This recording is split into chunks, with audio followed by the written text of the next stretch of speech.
информация на сайте, это новости МСМ, новый монстр один, эпическая чехарда. Давайте почитаем ее описание.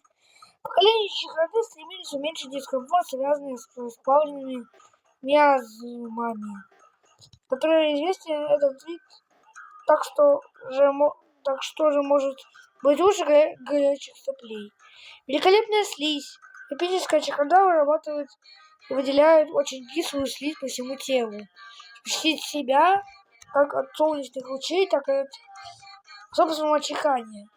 И вот третий глаз иногда помогает следить за запасом чихосудоровой кислоты, а дополнительные передние конечности позволяют ему развивать неземную скорость быстрее, чем можно было бы ожидать от монстра его формы.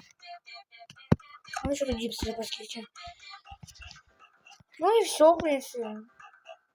Вот такой вот новый монстр, эпическая чехарда. Он находится на острове Оазис и янтаря. Максимум это 27 монеток в минуту и 32 тысячи макс. Ну, это все. Всем пока. С вами был Максай и новости.